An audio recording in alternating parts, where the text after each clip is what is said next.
afternoon, everyone. My name is Brooke Brown, and it is a blessing beyond words to join you today as Miss Wheelchair Arizona 2022. I use a wheelchair for all of my mobility because I was born with cerebral palsy.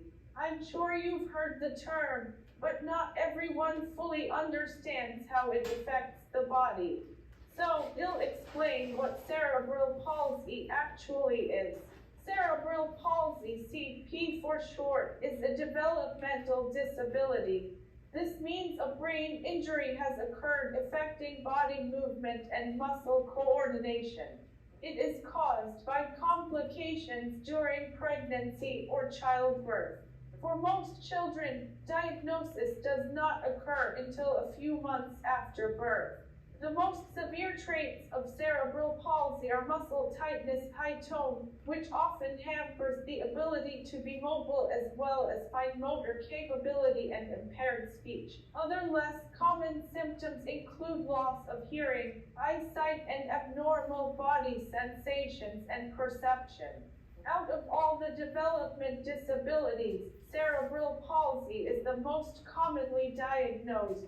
It affects approximately 2 out of every 1,000 children born in the United States today.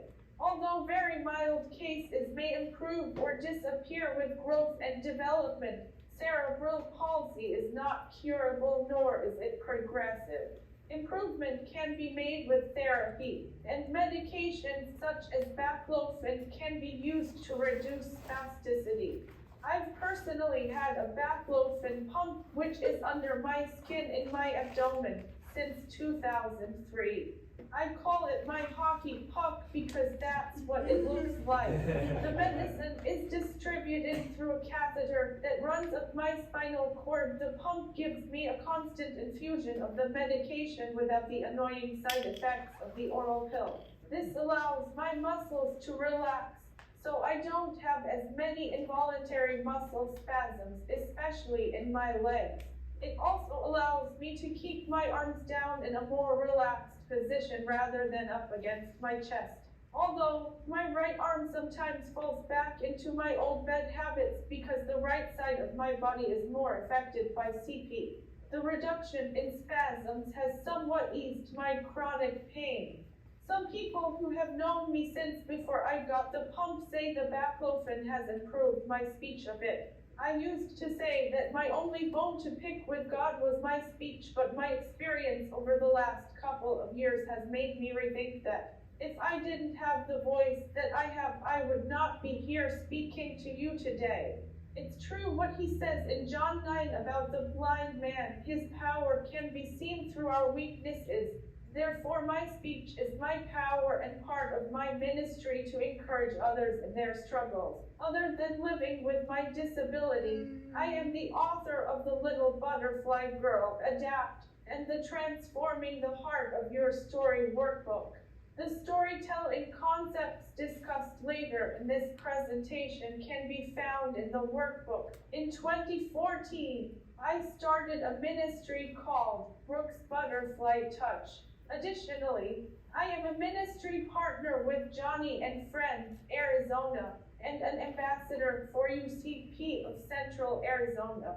I earned my Bachelor's of Arts in Journalism and Mass Communication from the Walter Cronkite School at Arizona State University and received the Walter Cronkite Outstanding Undergraduate Award. I've been presenting on the value of storytelling from various aspects around the valley for several years, but this year is significant because these concepts are constantly being tested as I carry out my reign.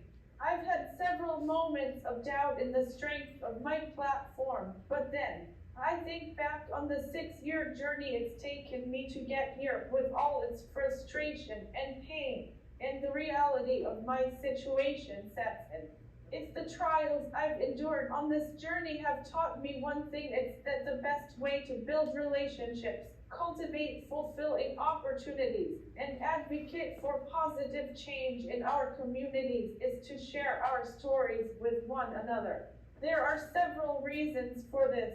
People always respond to powerful stories. They help break the ice among strangers, open communication, and aid in finding common ground. It will encourage others to recognize the person you are beyond your disability. When you have speech, communication, or physical disabilities that can be exacerbated in nervous situations, prepared personal stories can help demonstrate your true personality and abilities. Sharing your personal experiences can assist in making positive changes and combat stigma in your community. These stories don't have to be in one particular format. That may change depending on the situation and who you're trying to communicate with. As you're likely aware, at any given moment, one typically able person will begin communicating with another under the automatic assumption that the other can comprehend everything being said. However, this is not always true when a typically able person endeavors to engage someone with a disability. In my opinion, culture has conditioned people to incorrectly assume there is an automatic correlation between one's physical limitations and mental competency. It's even been known to happen between two people with different disabilities. This perception needs to change urgently. As an example, during 2 of my 3 previous pageants as a contestant, my ability to fulfill the stated goal of Miss Wheelchair Arizona was discounted because of my speech impairment. The judges weren't willing to let go of their preconceived notions of the perfectly spoken title holder and really listen to my story or see the value in my background. In fact, after I competed for the first time and lost a tiebreaker, I was told point blank that I wasn't chosen because the judges assumed my speech impairment would hinder me from doing well at nationals. I was deeply offended and quite frankly appalled at that way of thinking. Just because my voice sounds different from other title holders doesn't mean people won't be encouraged by listening to my story, and my mission won't have a positive impact on the disabled community. This is the reason I titled my platform, Always Assume Competence. Now, you may be wondering what exactly always assume competence means. In terms of people with disabilities, it means making the presumption that they can understand everything being said to them and are aware of what is going on around them, no matter the severity of their limitations. Therefore, a non-disabled person should approach them the same way they would any other person. Aside from communication, assuming competence also means not passing judgments about a person's life and abilities by appearance only. Stop viewing people with disabilities as inferior or less valuable to society than any other people. Instead, think of those with disabilities as you would people from a different culture. Have patience and embrace the awkward. When people meet me out in public somewhere, many hear my voice, which sounds different because I have dysarthria, a common condition that comes with cerebral palsy, strokes, and spinal cord injuries because of muscle weakness and spasticity, and assume that I have a cognitive disability that doesn't allow me to understand what people are saying. This is not true. Dysarthria only affects the muscles in my jaw and face. It has nothing to do with my mental competence. I used to get really frustrated with this and ask God, if you are going to keep me in this chair, couldn't you please just let me speak clearly? I have all the typical thought processes, goals, dreams, and desires as any other 30-something woman. I want to use my experiences and gifts to encourage and help others discover God's purpose in their hardships. The only difference is I have to find the alternative solutions for just about everything I do.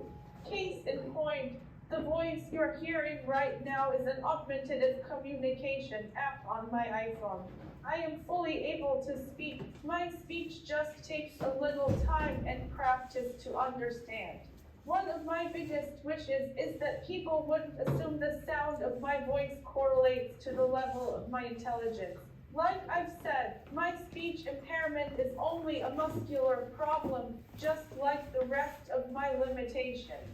This clip from Kathy Buckley, who is known as America's first hearing-impaired comedian, is the perfect illustration of what I mean. The second video is a one-shot movie I made for a digital storytelling class a few years ago depicting a common incident I encounter with people. It was my very first attempt at a video illustrating the issue of assumed competence and remains a crowd pleaser.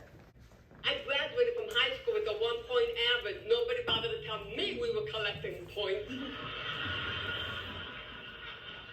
And I spent a good 13 years with some of the top speech therapists in this country, just learning how to talk so people would understand me, and now they all think I'm from New York. Now, lip reading is my main source of communication, and I do have to go up to people sometimes and say, excuse me, but I do lip read, and I usually get this. Ooh, I'm so sorry. Isn't that true? We all pass judgment. Yes. Well, I passed a judgment, and a very lovely lady.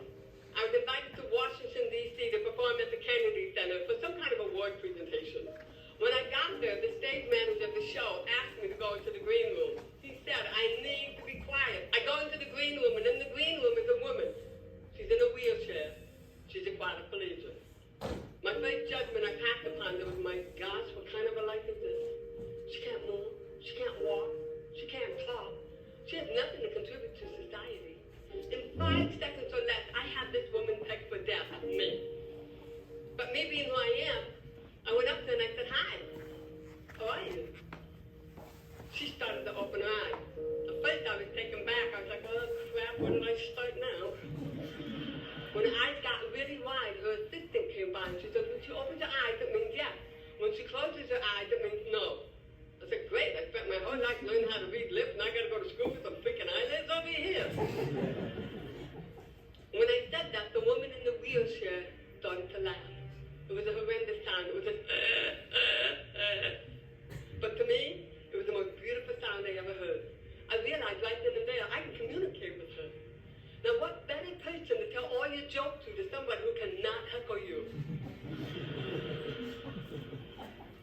Around the corner comes a gentleman in a wheelchair. He has cerebral palsy. He has no front teeth. Me being who I am, where the hell are your teeth? Man starts to laugh. It's her husband. She's married. I couldn't believe it. I looked her square in the eye and I said, you know what, Ruth? I came in here tonight and I thought to myself, my gosh, what kind of a life is this? Only because I didn't think I can live it if I was in your situation. You're married. I can't even get a date. So I hope you get pink eye.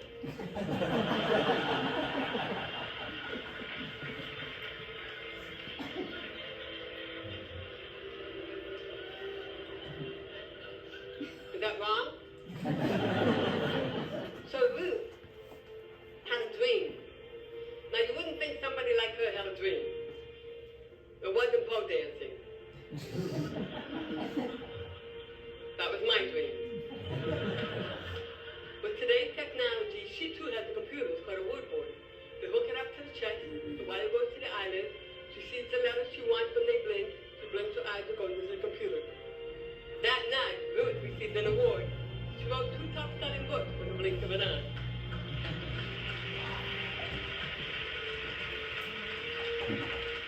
After the show, Ruth had a computer printout for me, and it said on it, thank you so much for making me laugh, but more than anything else, thank you for treating me as an equal to anyone else. Well, I took that piece of paper and I wrote on the back of it, and I handed it to her. I said, there, that's your bill for the entertainment.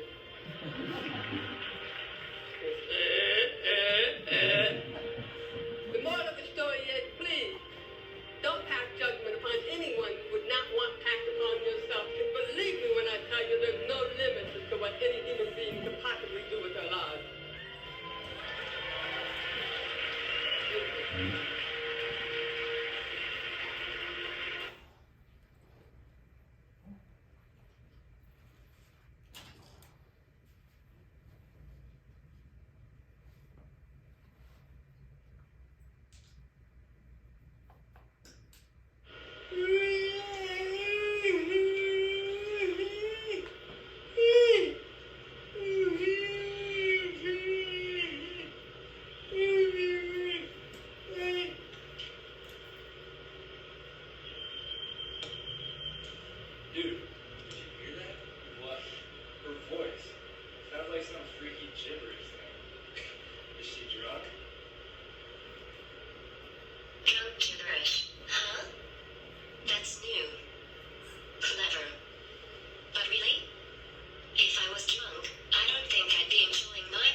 how people always say, don't judge a book by its cover?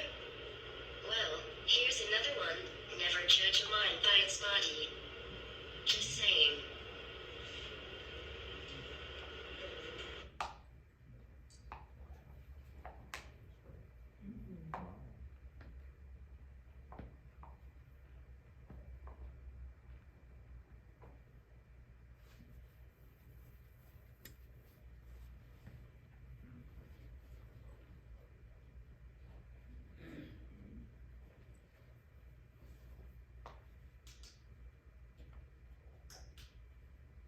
With that in mind, it all comes back to what my friend Missy, who happens to be the Disability Ministry Director at Highlands Church in Scottsdale, always asks in her volunteer trainings. A typically able person making the presumption that a person with a disability can understand everything said to and happening around them when they really can't. Or someone noticing another person's disability and jumping to conclusion that their physical limitations automatically makes them not cognitively aware. We are all created in God's image. He has given each of us specific gifts for a dedicated purpose, regardless of disability, as it states in 1 Peter 4:10-11, and that makes us all worthy of human dignity and meaningful communication.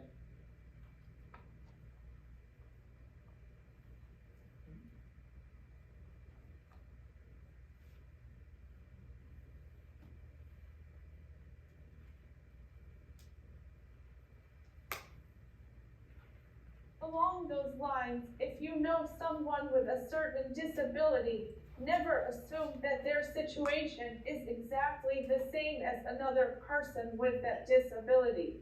I encountered this situation just a couple weeks ago while out to lunch with my cousin.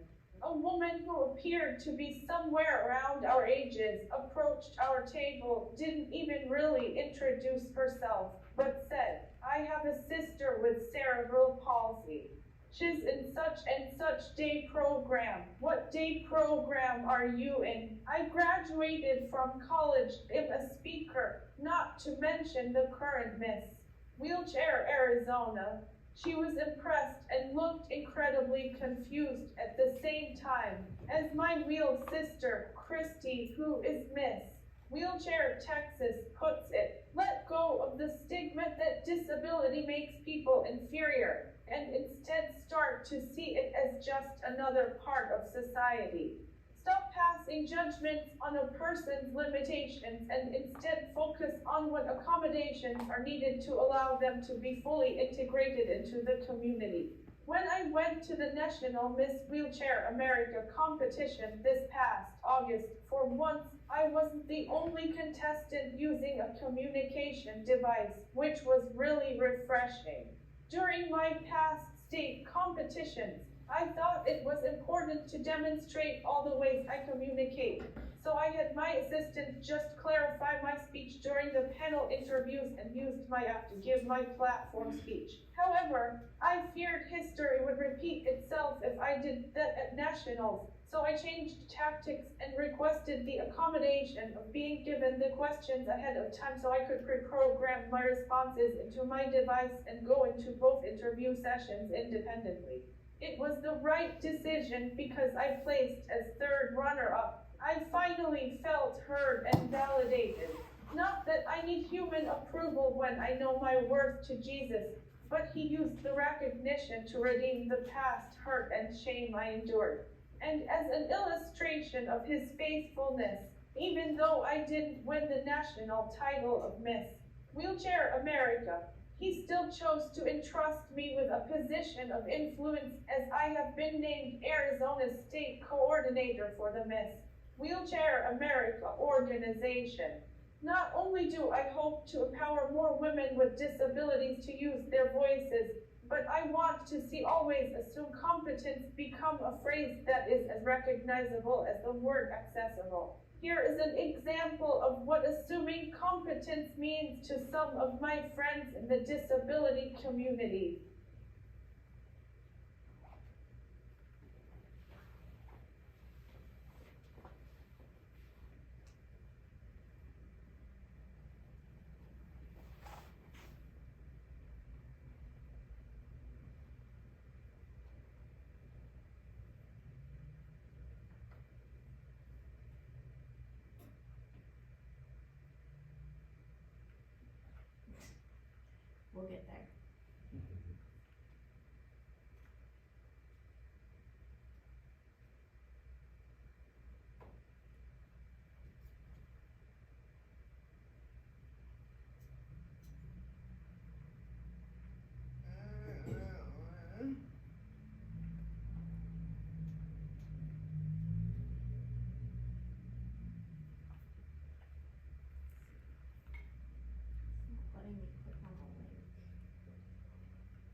It's on your YouTube page.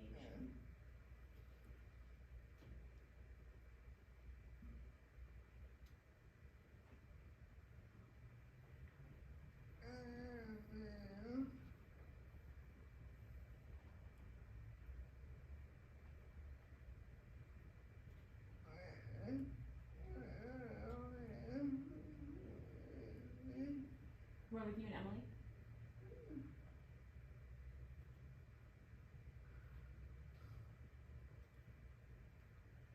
Hi guys, donate $5 and I'll go hit on that guy. Come on, sir. That was not one of your I mean, always assume confidence, even when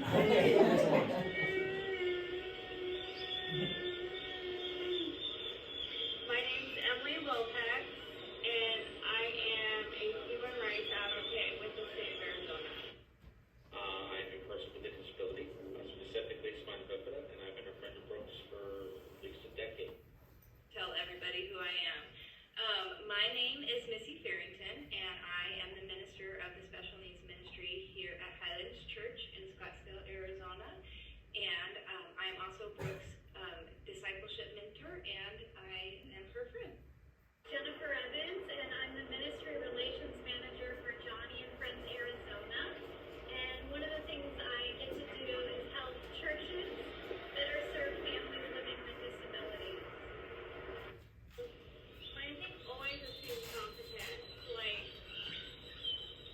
so I work in a role where I encounter people with serious mental illness on a daily basis.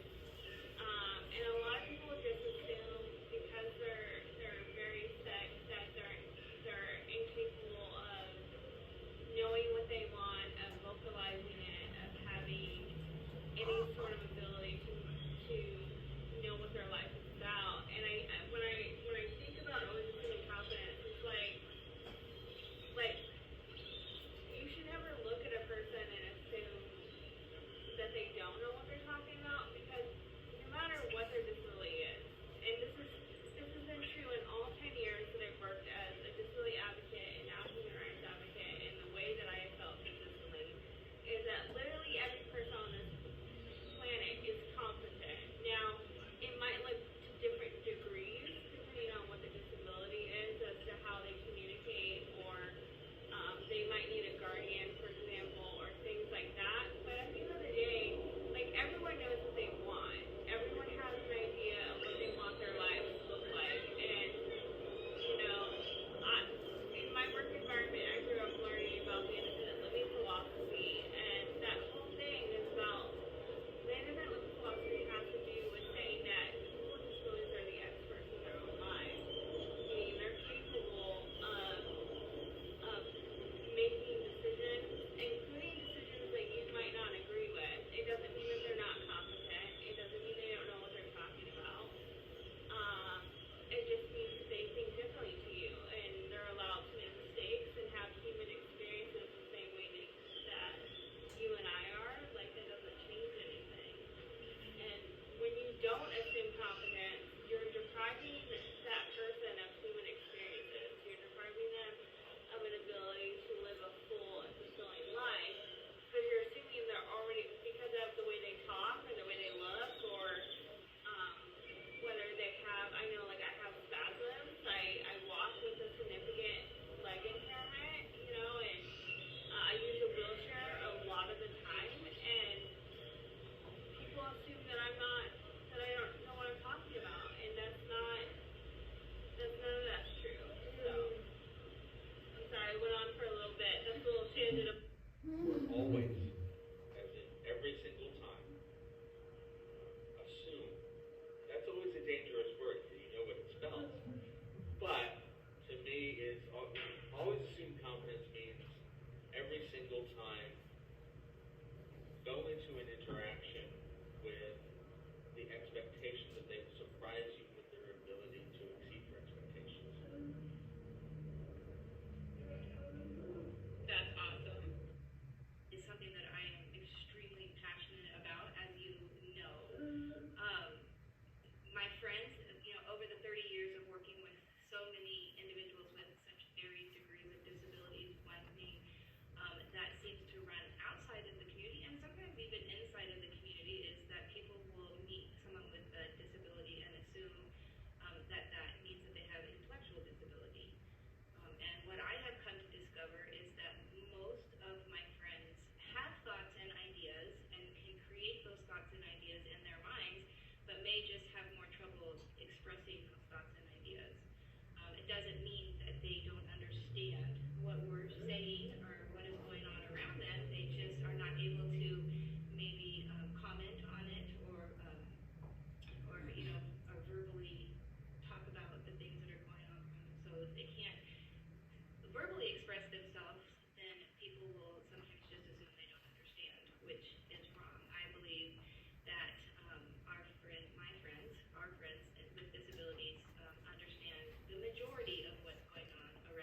effective to have than assuming incompetence, because really, if we don't assume competence, we don't assume that people understand what we are doing, as we're assuming they're incompetent, and that is, I believe, very damaging.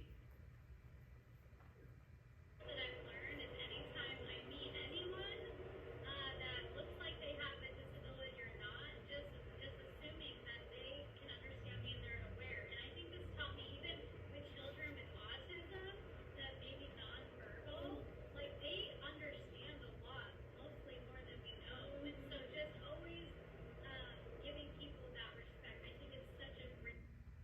Sorry.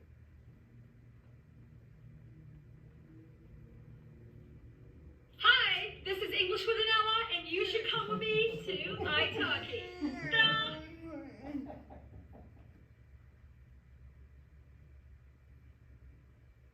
Little sweet innocent, but she's developing strategic plans. She's conducting workshops. She's writing books. So I just think that people might not know that about her, and I love that about her. And I think that Miss Wheelchair Arizona is just a stepping stone for her and how she's going to continue to impact more and more lives.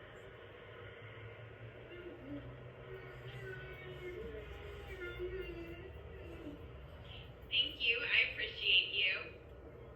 I appreciate you too.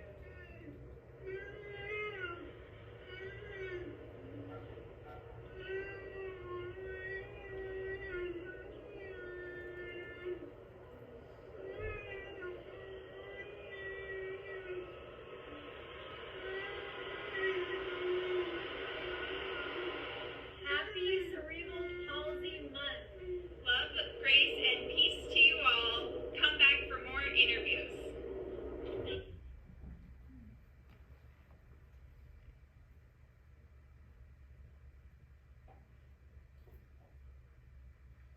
On that note, I have nothing against day programs. If they are run well, they can provide excellent learning environments for those who do need a little extra supervision or guidance when learning to manage their own activities of daily living. But day programs are not necessary for every person with a disability. The same way that some students need extra help in basic subjects while others excel in accelerated classes. One is not better than the other. Like I said earlier, God created every single person with their own unique gift to share with the rest of the world. Passing judgments based on appearance denies the other person the opportunity to reveal their gift. So then, you may be wondering how best to start a conversation with a person who has a disability. There's really no secret. Do just what Kathy did with Ruth. Start with a simple, "Hi, how are you?" What if a person with a disability doesn't respond right away? Just wait. They will often indicate how they will answer by either pointing to a phone or their communication device. If not, the person with them will likely explain the situation. Usually when I'm out in public, I will have an assistant with me who will jump in to clarify my speech for anyone who comes up to start a conversation. Occasionally, however, there will be times when I'm by myself in crowded place like my church service. I know that it's likely that people won't be able to hear me, let alone understand what I'm saying. So I usually listen to their questions, try to give a short verbal response, but when I see the blank stare, I hold up one finger and then open my communication app on my phone so they can see that I'm going to type what I'm trying to say. This is the moment where people really have to embrace the awkward and just wait for me to type. It's the best solution though.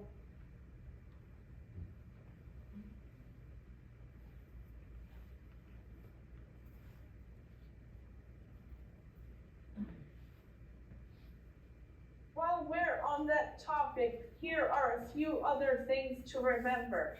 It's a little condescending. What I mean is, if I have to type what I'm saying on my phone for you, don't pull out your phone and start typing and then show me your screen.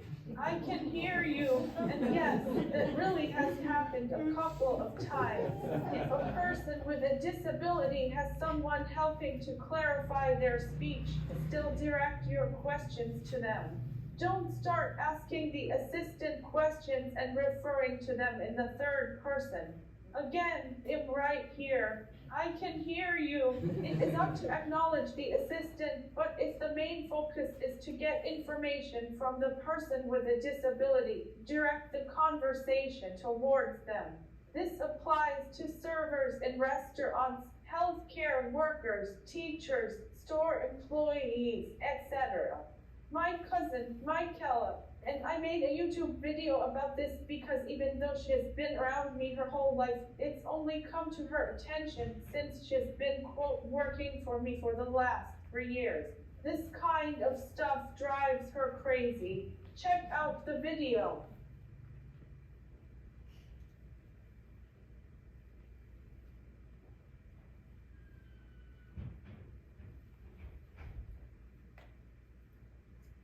I'm going to show you how to get this fancy face, my everyday look, Pro Filter Soft Matte Liquid Foundation.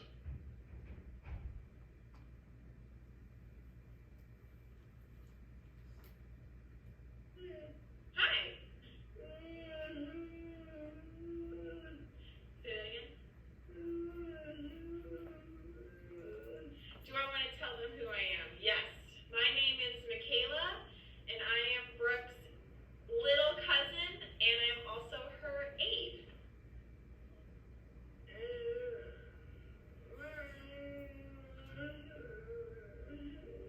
What do I want to talk about today? Well, there's some things that I wish people would understand about what it's like to be an aide, as well as just some general common courtesy things that people can do towards others with physical disabilities.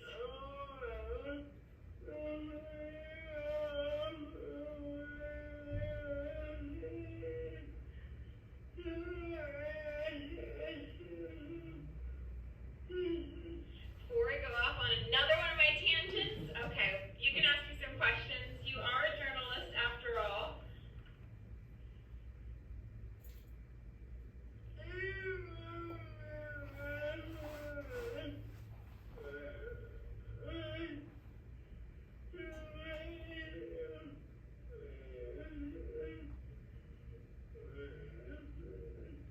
I've known you my whole life.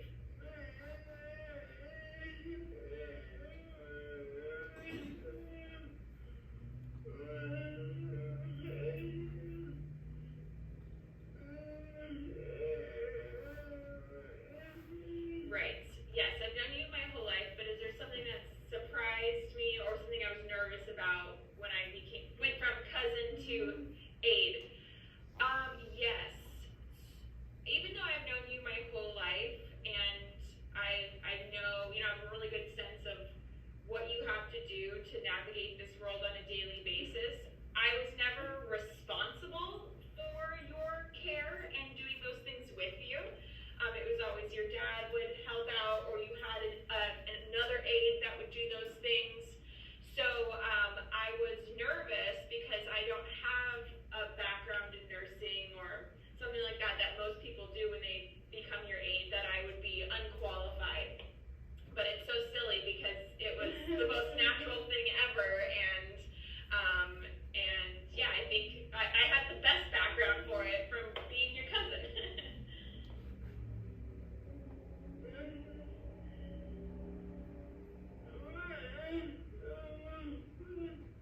What is the most fun? What is the most fun? I'm just constantly surprised at just really how much we have in common, and how a lot of times I just feel like I learned so much from you about being an entrepreneur especially in the creative field, and you have just a unique way of navigating this world that it will just be like these things will happen, and I'm like, oh, I never thought of doing something that way before, but that makes total sense to me. So yeah, stuff like that I'm constantly surprised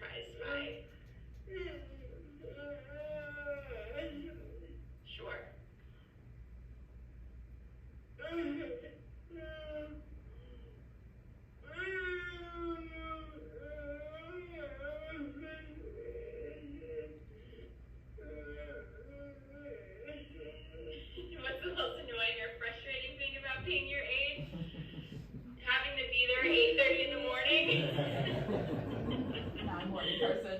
I'm just not a morning person.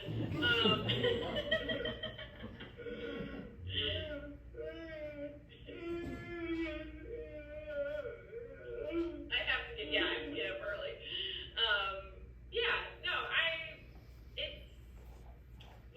I don't know. I'm getting up early, and I don't know. I mean, sometimes things will not go as planned, and it's just another lesson in learning to improvise and roll with the punches. Like, a lot of times, if we're not in like a perfectly controlled setting, like everything planned out, there's just, things that can throw off our routine, whether it comes to like even just getting dressed in the morning or our schedule for the day. There's just, you really have to, like, sometimes I'll get to your house in the morning and I have no idea what's in store, and sometimes it's, you're not feeling well and we have to go to the doctor, or, we have a random nurse coming to the house to do this thing. So it's just, it's not really a frustration, it's just, a lesson in patience and, just going with the flow.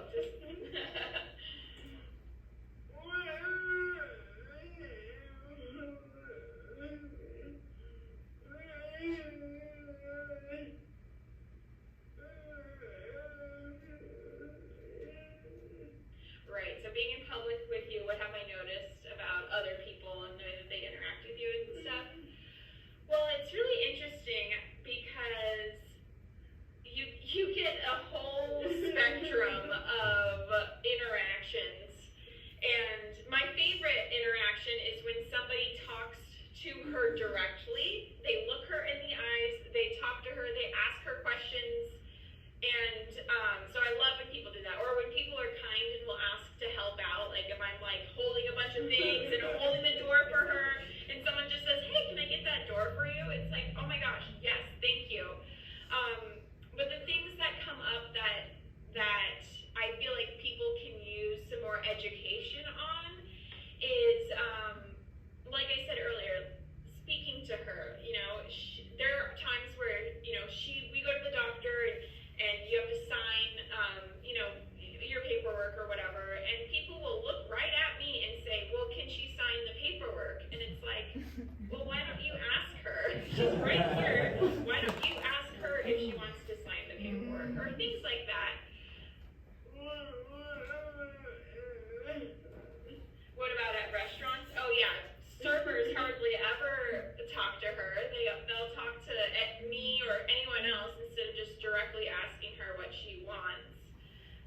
So yeah, it's a lot of that where it's like people just look straight past her, and because it's just I think people are afraid of maybe doing their own thing, or like they don't want to seem like they're not understanding, so they just, instead of talking to her directly, they skip over that because they're uncomfortable, I think.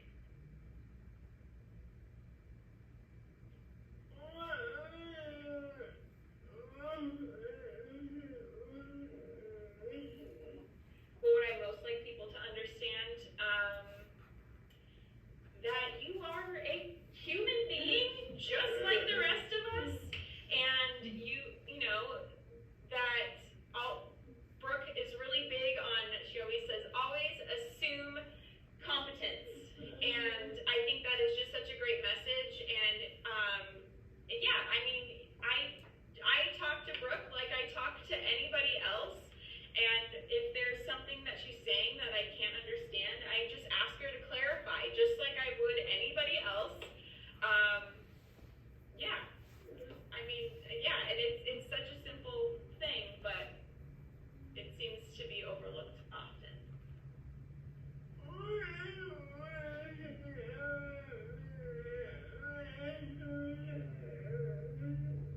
What's one thing about you that might surprise other people? Brooke can be super sassy. Especially towards her dad, which is funny. And me sometimes too. But I love those moments. I love when I see sassy Brooke.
Because I told her one day, I said, it's really awkward when people say they compliment me and I'm just like hanging out with you. What should I say? And she said, well, why don't you tell them that I'm the brains of the operation? So that's my answer.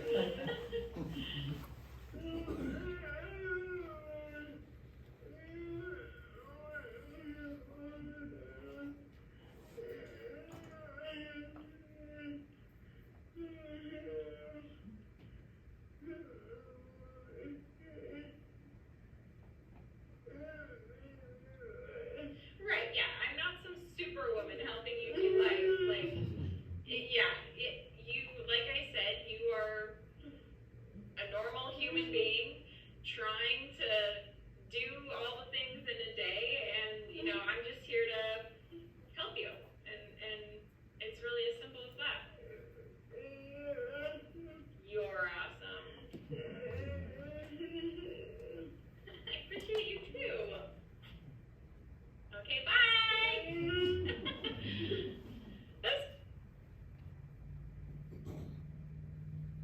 Unlike what people may have been taught in the past, it's up to ask questions. But please, whatever you do, don't pretend you understand what's being said if you really don't. You can't fake it. We can tell, and it's infuriating. You do more to spare a person's feelings by asking them to repeat something than making them feel dismissed, trust me.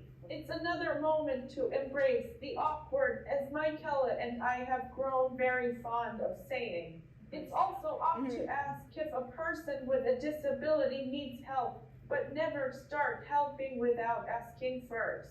Do what you would do with any other person. For us with disabilities, there are certain situations where a little bit of struggle can be worth it in order to be able to celebrate a little extra independence.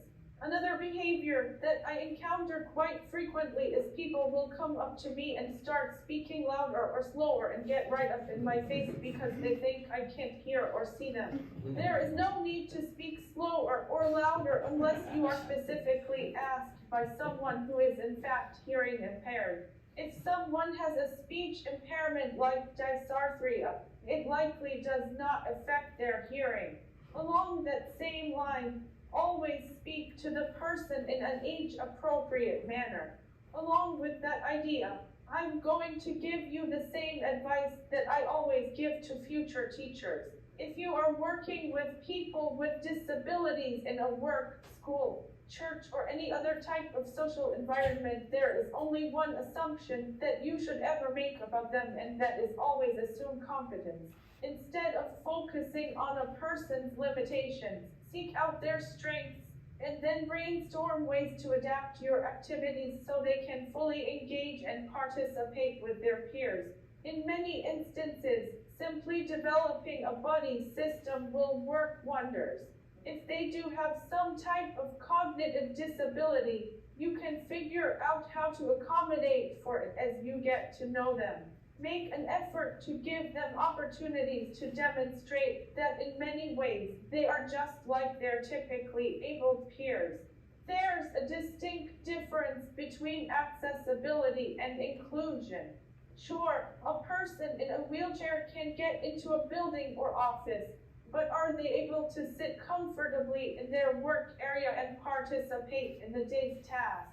Or are they relegated to a back corner doing their assignments on a tray? If you think about it, it's likely that at some point all of your colleagues will need accommodations for something, even if only temporarily. No matter how severe a person's disability might be, that doesn't mean you can't still have high expectations for them. Do not avoid giving them responsibilities and holding them accountable for their obligations. You never know what God is calling them to do. Remember that I am an author. Joni Eareckson Tada runs what is most likely the largest international disability ministry, and there are dozens of other examples. In closing, I would like to take a minute and speak directly to those of you who have a disability. What is your role in always assuming competence? I know that as members of this vibrant and ever-growing community, we are passionate about our shared goals. And in my opinion, the most effective way to initiate the positive advancements in equality for which we are always advocating is to change the perceptions of our non-disabled peers on a personal level, telling one story at a time. With each unique story will come greater mutual understanding, which leads to more open doors for new opportunities. The challenge of finding common ground starts with dispelling another's misguided assumptions. To do this, we must work to let others see our individual characters at all times.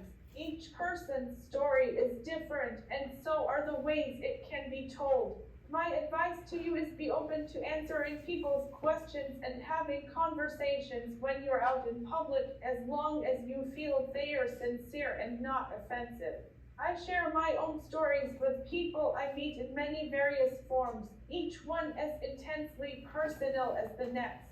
For example, I'm able to connect with those that watch me dance for duplets by explaining that while I have to rely on my power chair for my general mobility, I still enjoy being physically active and pushing the limits of my body. As much as you work to teach others to always assume competence, remember to always assume competence in yourself. I know a lot of people tell us what we can't do because of our disabilities, but I can tell you from my own experience, your limitations will often become your greatest strength and where you find your purpose in life. I hope that this has been an encouragement to you.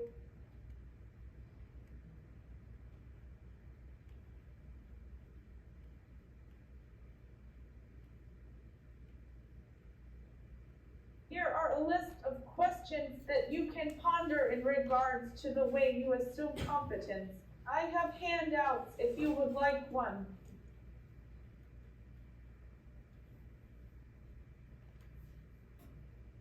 I want to say a huge thank you to Lenny and the Ability Center staff for giving me the opportunity to give this presentation today, as well as being an integral part of my ability to be able to travel. They have taken care of my vans for the last 20 years. I am so grateful for their support in my Miss Wheelchair Arizona journey. And now I'm happy to answer whatever questions you have. My cousin, Michaela, is here to help clarify my speech. Afterwards, please come up and check out my ministry table. I have all my books for sale. There is also information about all my other workshops and presentations, as well as the upcoming Miss Wheelchair Arizona competition. Thank you.